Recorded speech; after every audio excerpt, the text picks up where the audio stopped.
for an evening filled with paranormal, special guests, interviews, haunting stories, creatures of the unknown, and tales that will chill you to the bone. Brought to you by the UPRN Network and Pittsburgh Paranormal Society. Take a walk into the night with Shawn Kelly.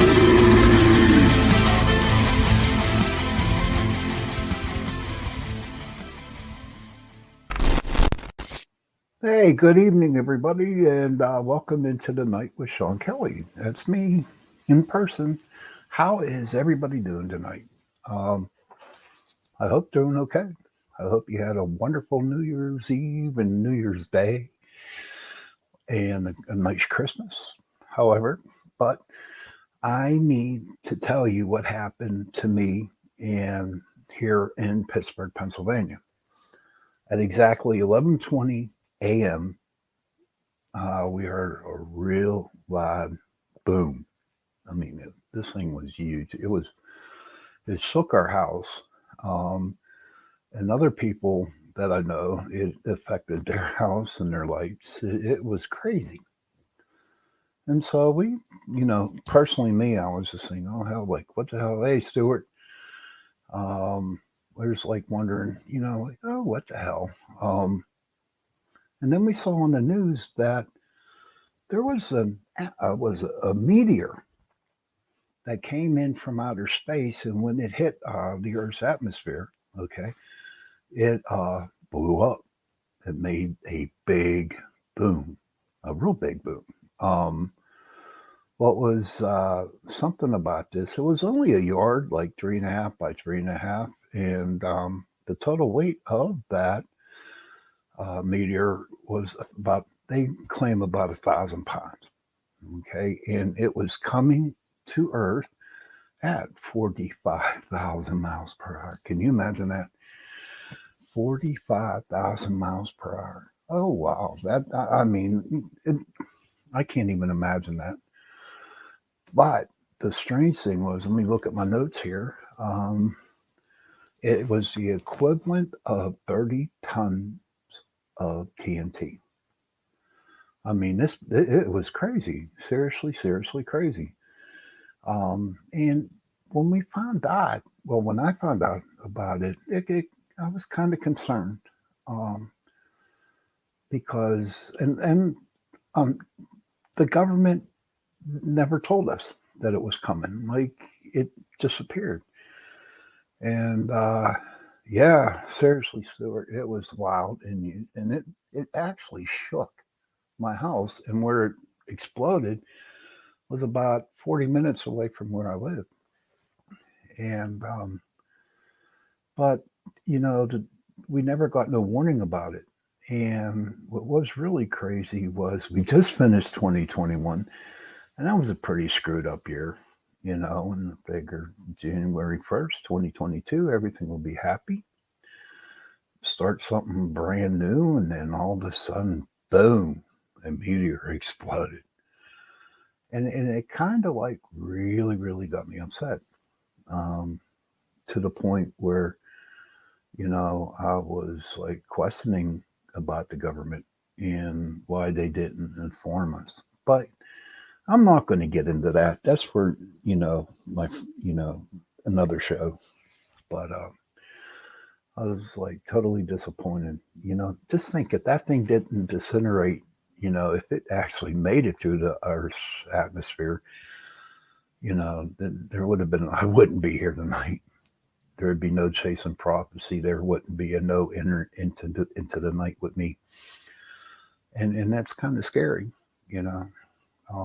So we're going to see what happens with that. I'm sure, hopefully, that someone's looking into it, and maybe we can get some more answers why it was happening here. Because I did a little research and I did a little reading, and the majority of the meteors that do, explode or come into the Earth's sphere is that they land in water. They land in places where there's nobody around, no people around, and so you really don't hear nothing about it.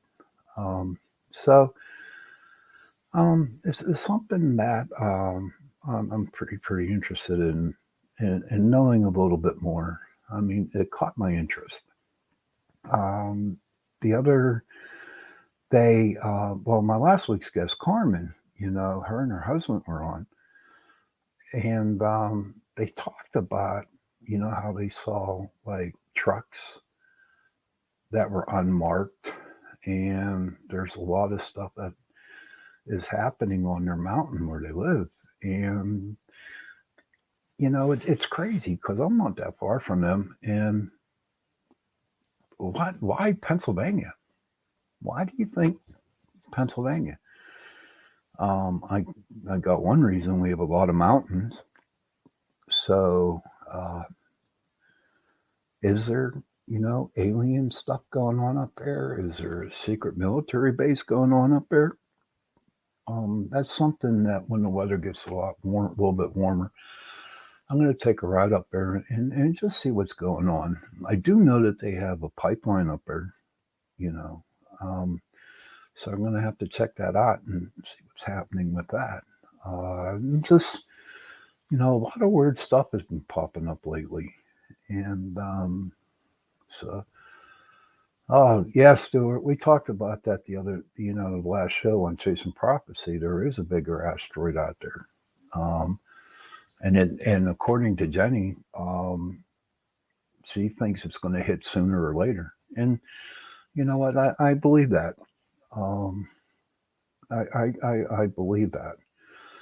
I don't know. It just like scary what's out there, and But I'm not going to let it bother me. Okay, I'm not going to let you know. I'm not going to be dwelling on it. To me, because if I don't, then I'm going to get ulcers. I'm going to get headaches, and then I'm going to start going into depression, and I'm going into anxiety, and I'm going to be very paranoid, and I don't want to be there again. Um, Things are looking up. Things are doing great for me now with my depression and my anxiety, and I'm pretty well leveled off now. Of course, I have to take some medication for it, but you know what? That's okay. See, for the longest time, I knew that I did have a lot of major depression, but I did not want to work, get help for it because even though I'm investigating now, the time, I was doing a lot of investigations for ghosts.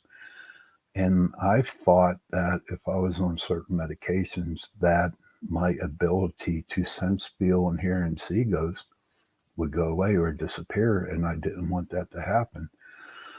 So I didn't take the medication. I didn't seek help. But you know, lately, let's say back in November when no, that was like October. I started taking the medication, and I come to find out that nothing changed. I still can see, hear, feel ghosts, and I'm okay with that. It took me a long time. I beat myself up for a very very long time with that. Not knowing if it was going to ruin what I know how, with, I don't want to say communicate with spirits. That sounds ridiculous, but sensing that they're around. And at that point, I didn't want nothing to affect it because we do a lot of private residences where I have to be on my up and up because I don't, we have to find out what's in the house and what's bothering these people and our clients. And so I've done a couple investigations where I was on the medication and I'm doing okay.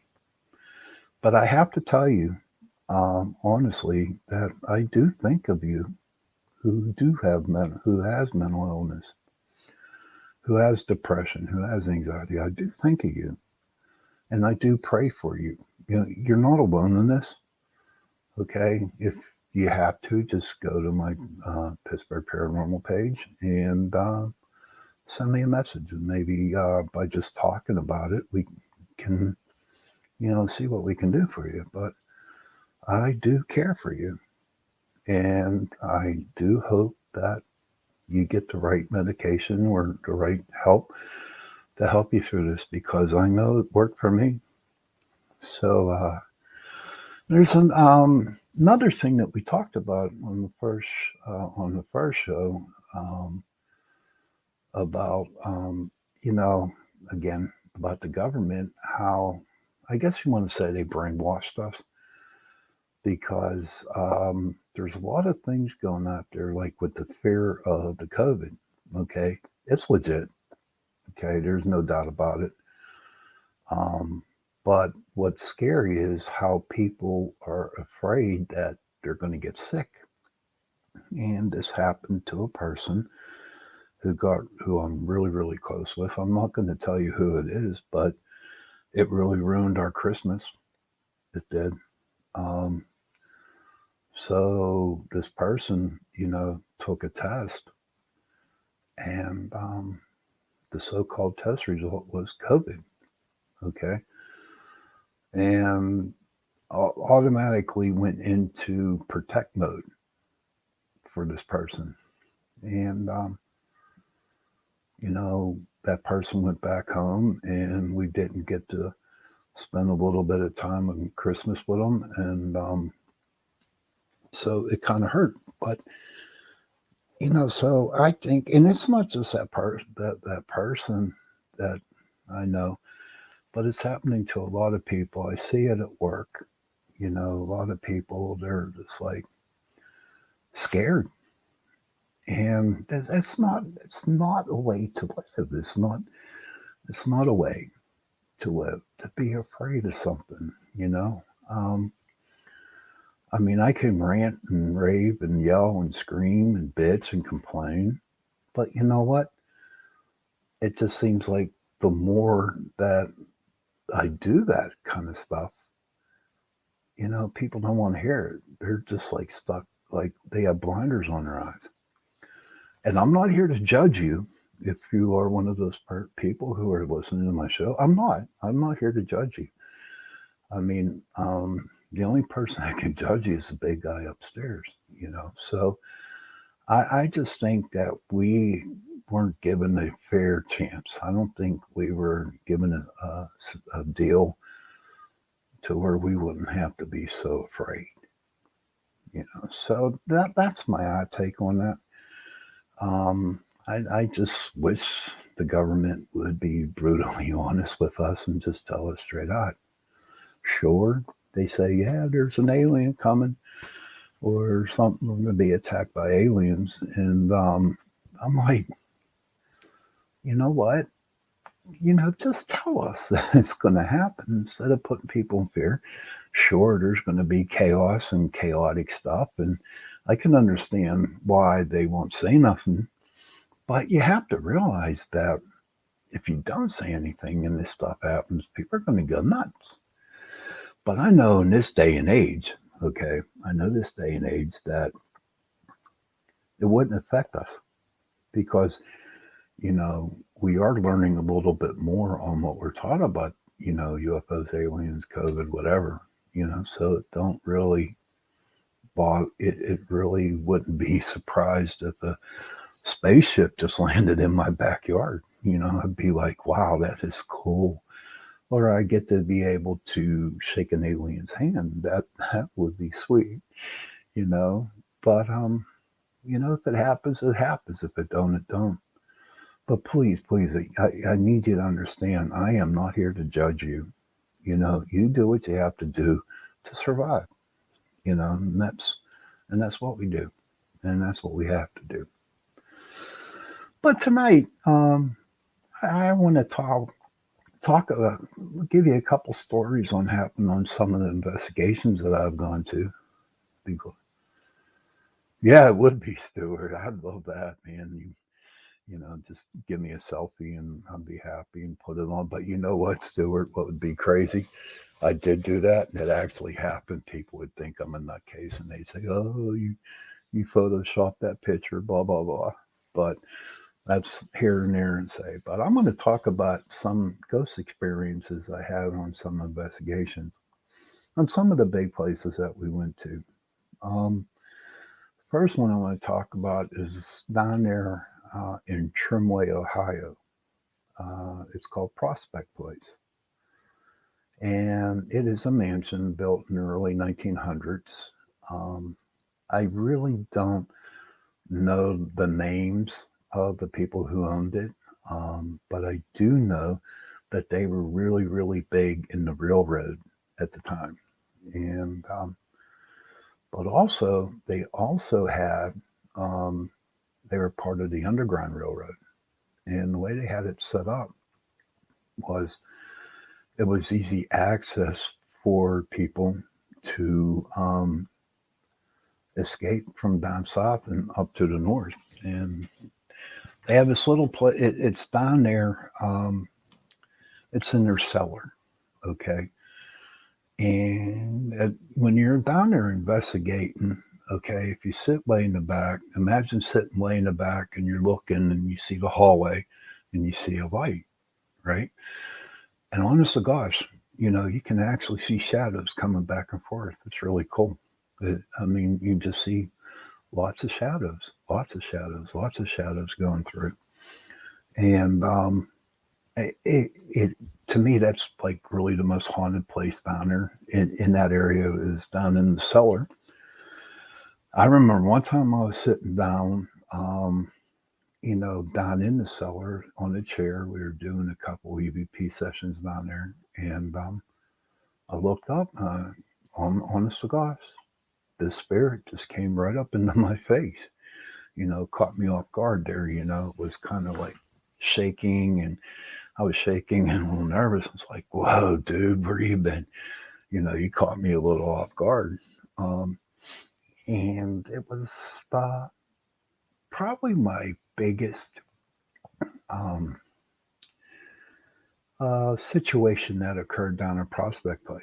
Not only is their cellar pretty haunted, um, they also have the barn. And the story behind the barn is that some of the guys, there were, when the slaves would run away or come up north, they would have people come and find them, you know, uh, bounty hunters, I think that's what they call them. And with the bounty hunters, they caught one and they hung him in the barn. And you know what? It's pretty creepy in that place. In the barn area, Prospect Place in the barn is really, really creepy. If you want to, Google Prospect, Prospect place, Trimway, Ohio, and read the history behind it. It's pretty interesting. But I have to say, there was a girl ghost down there, and her name was Constance. Okay, and I guess she'd taken a liking to me, you know, um, because I treated her with respect. I knew she was there. She told me her name, and I found out about the history of her down in that place, and that, so I just one night sat there and started talking to her, and ever since that, um, I guess you would say, become friends. You know what I mean? She was very, very protective of me, very much so. Um, and I remember one time I've been down there like 4 or 5 times, and I brought the group down there, and there was one um, lady in the group that just liked to hang around me because I guess she kind of liked me, or she just wanted to learn more about the paranormal. And I'm telling you what, Constance didn't like it because I guess she, knew what this girl that was with me in the group, what her main intentions was, and she caused her hell for the whole weekend. And so me and every now and then, I can feel her presence, and she comes up, says hello, and goes back. I really haven't gone back to Prospect for a long time. I like what they're doing with the place. Sure, it's a place where you have to pay to investigate for the night, but what they're doing, which I think is awesome, is that they're taking the monies from the investigation and are actually restoring the mansion like it was back in the early 1900s. They're doing the rooms up really nice. They're making the bedrooms like they used to be, and they're restoring it, which I think is so cool. Um, in a couple more years, I might take another trip down there to Prospect Place and find out how much they have worked on it. It's going to be interesting. But Prospect Place, that was probably one of my best stories. Best place to go was down there um, with the cellar and with Constance. That was cool. Um, so a couple other places that I have a really cool Gettysburg story. All right, and I know I brought Gettysburg up here a lot, but I need, the best story was we were filming. I had a TV show called Paranormal Pittsburgh, and I had to pay for it, so you can't find it anywhere. I might have it on my old computer or whatever, but we were up there on Sachs Bridge, and so one night we're filming, and I was like, wow, this is crazy. This is, everything was going great. Orbs flying around, we were catching them. We were having a lot of hits on the K2 meters, and we were catching a lot of stuff on film. But there is a ghost, and he's a Confederate soldier, and he's from Tennessee. Okay. And he likes to have company. He really does. He likes to show off. He's very communicated. What with him though, when you're done interacting with him, you have to leave a cigarette and you have to leave a match because the boy likes tobacco. And so that's what we do. But one night, I guess he got mad at me. I didn't leave him a cigarette, and I felt this real sharp pain in the back, in the back of my back. And I'm telling you what, it was like getting zapped with electricity. Honest to gosh, because for the next 3 or 4 days, I just wasn't right. Um, my body wasn't right. I wasn't feeling good. I was real nauseous. You know, um, I do believe there's a picture of it, of the little mark like that on my back. But that's not the only time that I got not I guess knifed or stabbed or whatever you want to call it. But there are a couple other places that I have gone to, and we actually I actually got bit. Yeah, someone spirit got mad at me and bit my arm. You can actually see the teeth marks but this was a long time ago. And I actually um, got kicked in the shins. So I figure it was a little ghost person or a little ghost kid or something like that. I don't know. But that was like really, really crazy.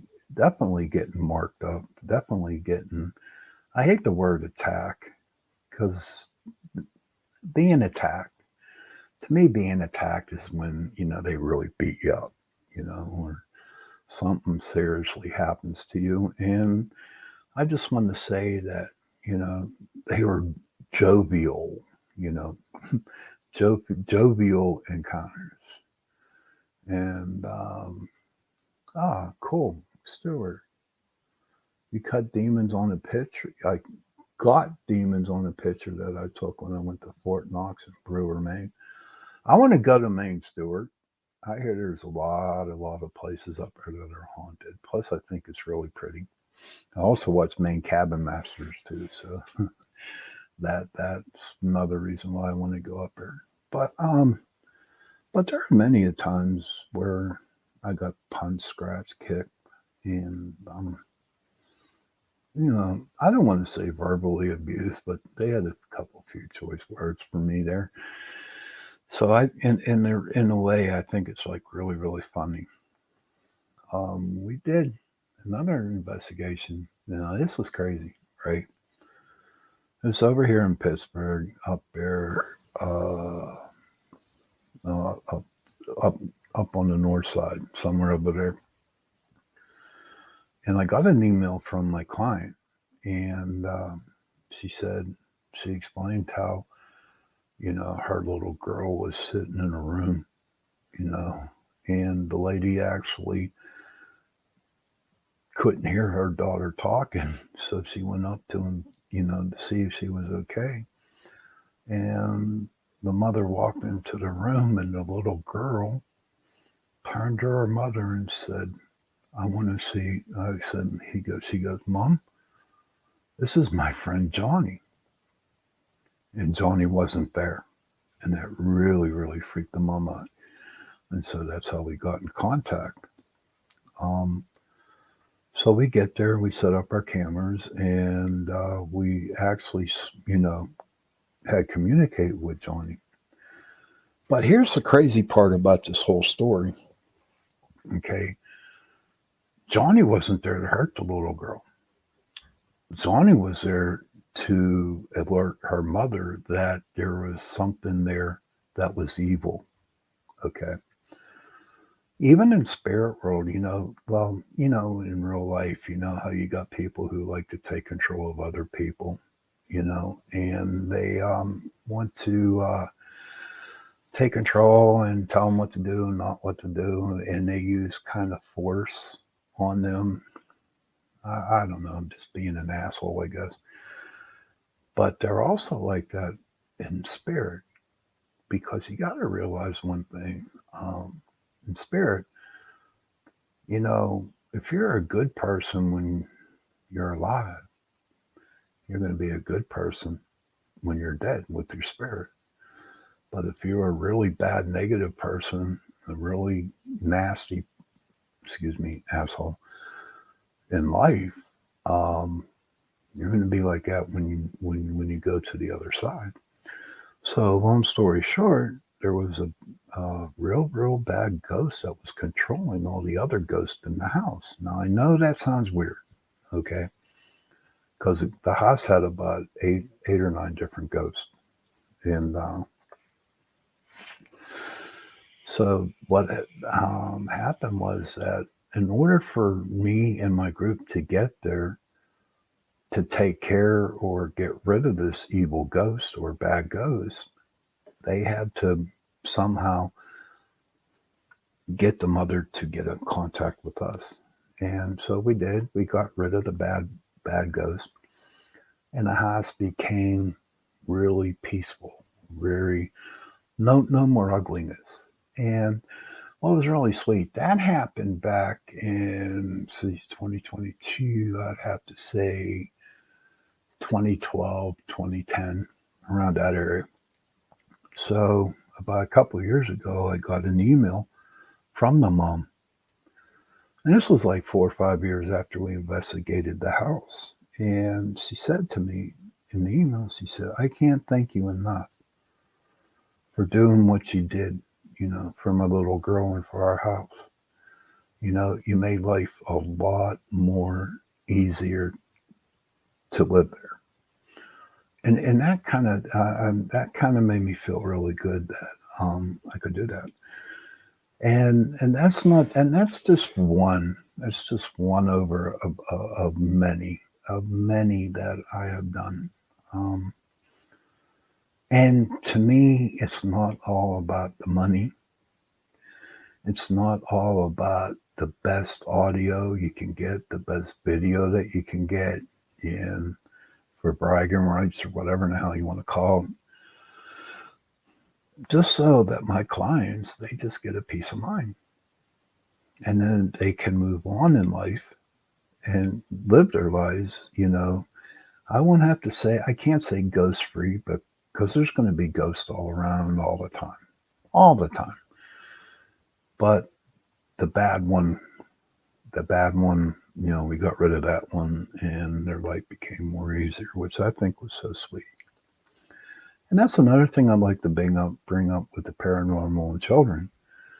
Okay, you get a lot of parents, and I totally understand um, when their little kid or their little girl or boy said, "Mommy, I want you to meet my imaginary friend," and you're like, some parents are like, and I don't blame them. Trust me, I don't. I don't blame them. If I was in their shoes, and I didn't know what was going on in the world or this kind of stuff, then I would probably feel the same way. And what they say, well, that the parents would say, well, they don't exist.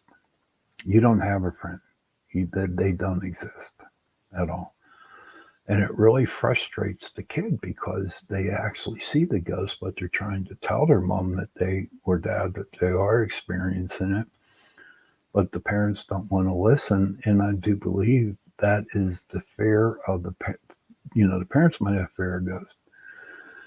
But I mean, this is your own judgment. If you think you can do this, if your son or daughter are starting talking to you about um, ghost, about their imaginary friend, ask questions. Talk to them a little bit more about it. You know, kind of like just sit there and listen and let them hear what you're talking and what they're saying about it, because it will make first of all, it would make their lives a lot easier, because as they grow up, well, mommy didn't believe me that I was talking about this ghost, so why would she believe? I always recommend that when your kid sees a ghost or an imaginary friend, then you just say, hey, who is it? What's her name? Why do you think they're there? And then if you have that little inkling where, this doesn't sound pretty good, okay, call somebody in to help you. Contact another paranormal group. Talk. Bring somebody in that's a professional that can actually sit there and try to figure out what's going on. Um, and it helps matters out. I ran into that situation many, many times with parents, not believing in what their kids are saying. And we go to the house out of curiosity of the parents, and we find stuff. We get evidence that the ghost is there. And if the ghost isn't a good ghost, and then we get rid of that ghost. I'm not going to tell you right now how I get rid of the ghost. That's for another show. But I'm just here to, they do go. And so that was pretty interesting. But I do want to share another kid ghost story. We were in an investigation over in Green Tree, PA, and there was a little girl that her and her family were killed in a car accident. And the little girl was stuck on an earth plane here. And she stayed at this house because there was some things in the house that reminded her of her when she was alive. So what would happen is that she would start again, moving stuff, playing, moving keys or making noise. And so we went over there. And then, through a lot of talking, through a lot of communication with the spirit, come to find out she was a little girl, and she was looking for her family, her mom and dad and her little bro. And she was lost. She was scared. She just wanted to find her parents. And the lady who was a client at the time was a very, very nice lady, very nice and very motherly. So she kind of felt safe around the girl. but with the little girl doing some, a lot of, not destructive, but, like I said, moving keys and, opening up cupboards and stuff like that. The girl got concerned, the lady got concerned. So I remember I went into a meditation and I met the girl, the little girl. And I work with an angel and that help kids cross over into the light. And so, and she's a beautiful angel, very, very pretty, very beautiful. And she came down and she took the little girl, and the little girl was afraid to go. Okay. But the angel, we kind of like guided her, to go to the light. And it was the really coolest thing in the world. Seriously cool. Um, when the light opened, when the light came out, her parents were standing right there waiting for her to come in. Hi, Chris. How are you tonight? The little girl's parents and her brother were there waiting for her, and it was look. I even got chills. I got chills right now. The spidey senses are kicking in. But it was a beautiful sight. Very, very sad, but in the meantime, it was very, very. It was a nice one. It was pretty cool. But there were times that I have done investigations weren't that cool. Okay. We did one investigation. You know, I people, guys are crazy sometimes, or really ridiculous. Okay, and I'll tell you what. I'm glad you're doing good, Chris. Um, and they're stupid because we were called to this one apartment where this guy and this girl lived.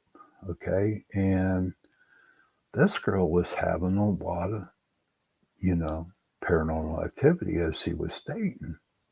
Okay, I talked to her on the phone, talked to her through emails, and she was like really, really concerned that there was a bad ghost in her house.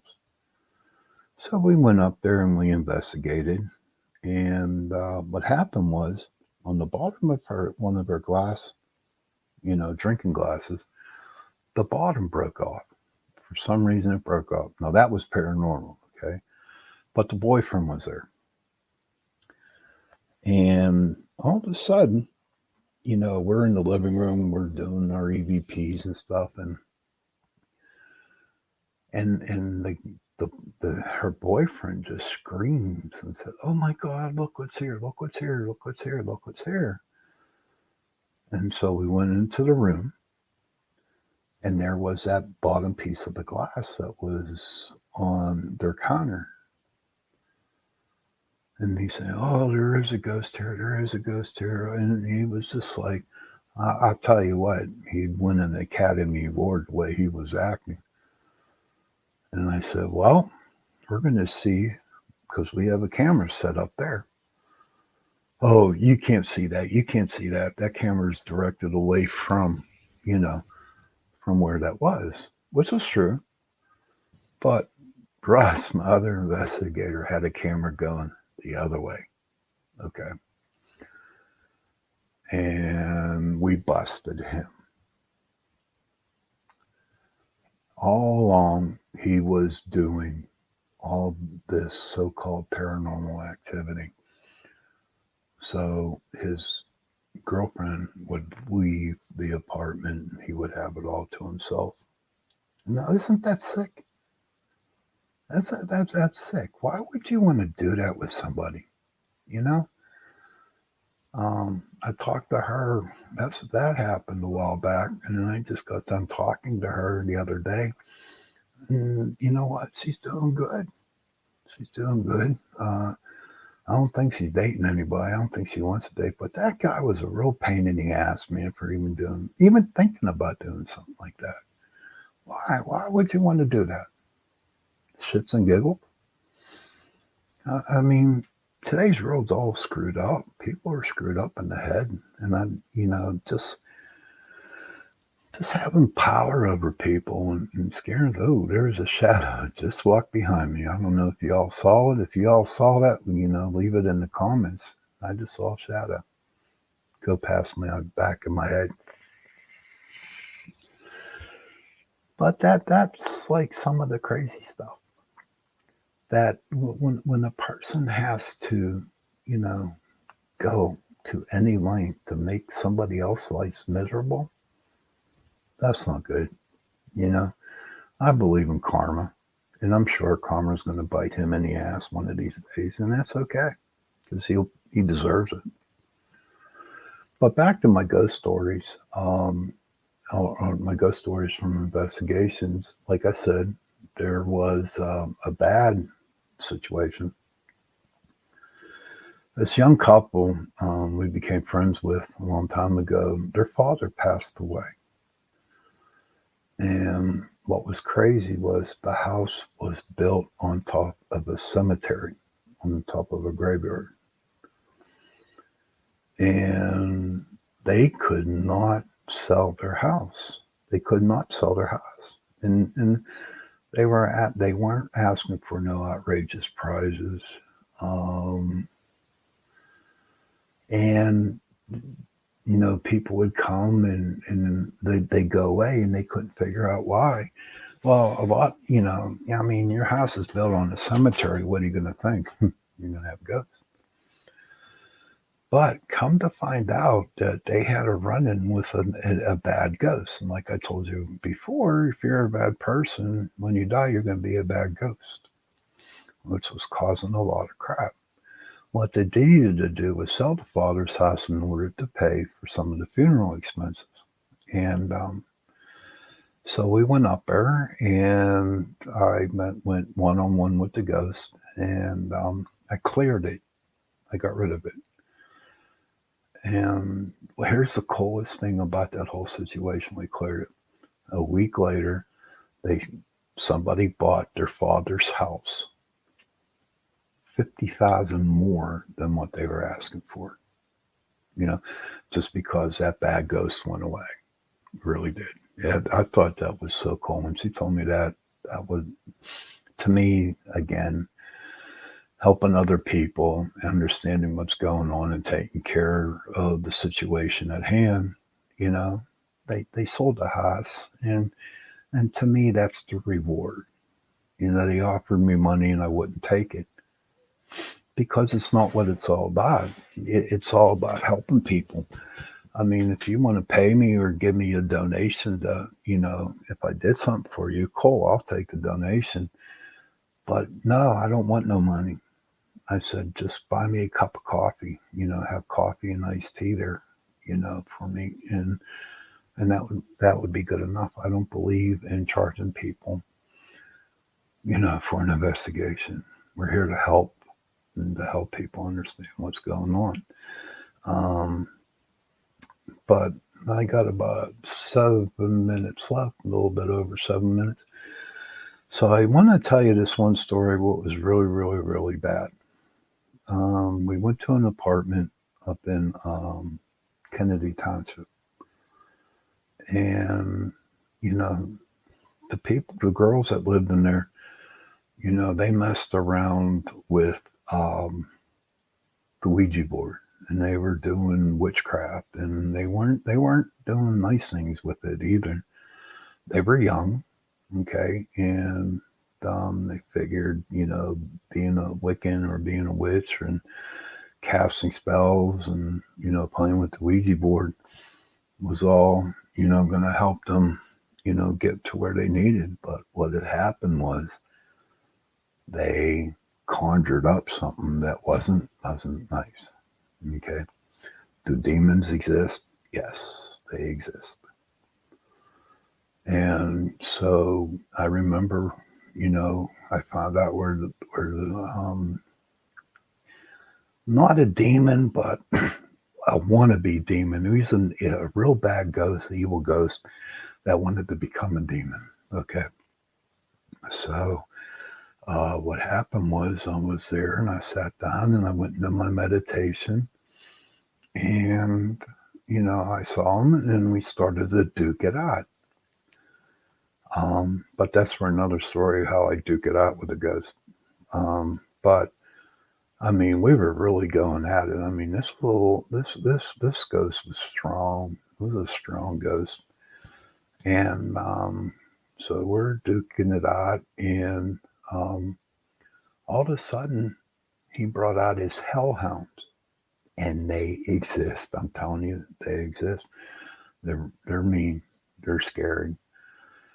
But in my back pocket, you know, I am I have a lot of animal spirits that work with me, and I have mine. His name is Lakota.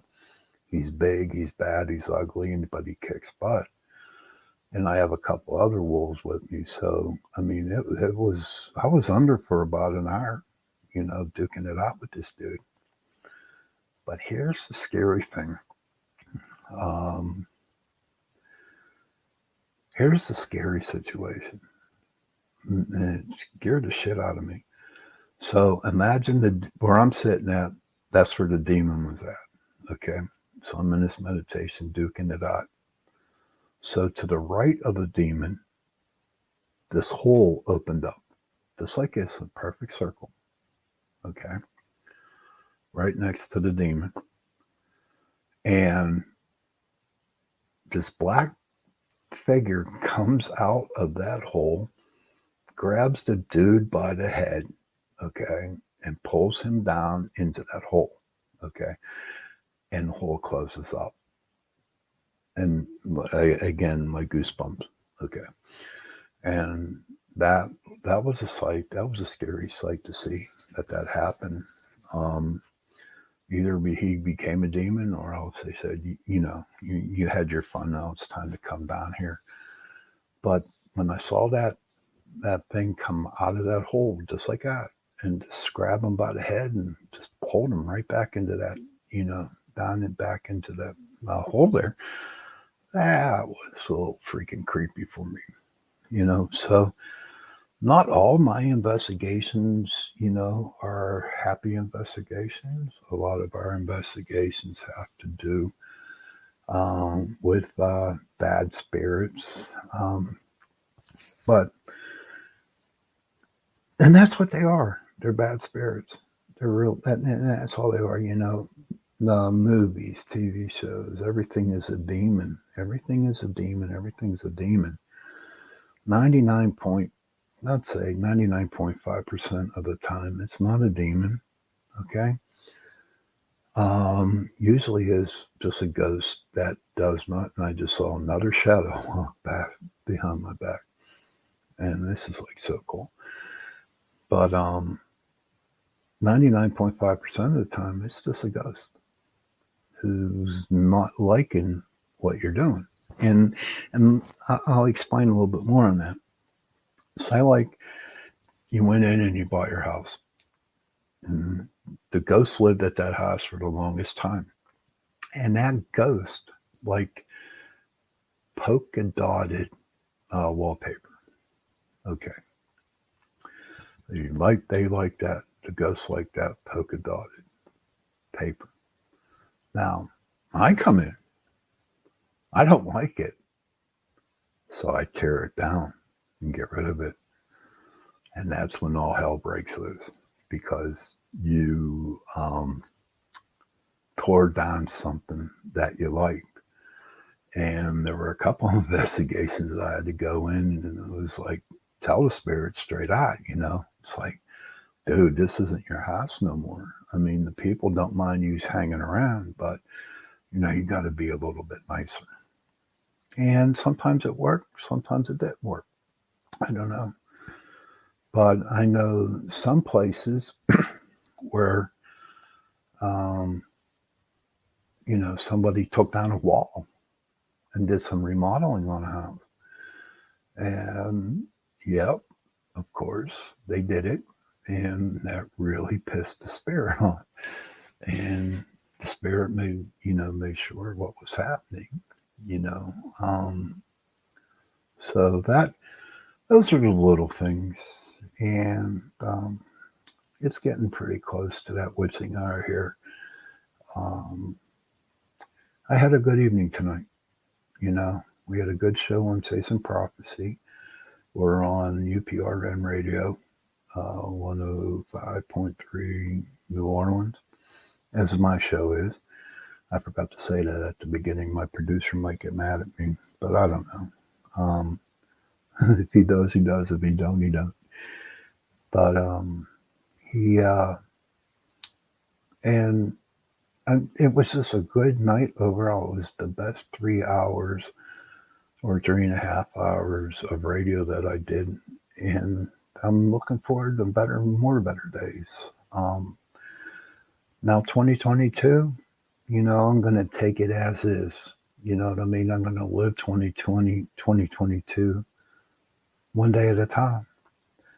You know, I mean, our last guest, I forget his name. I'm not good at names.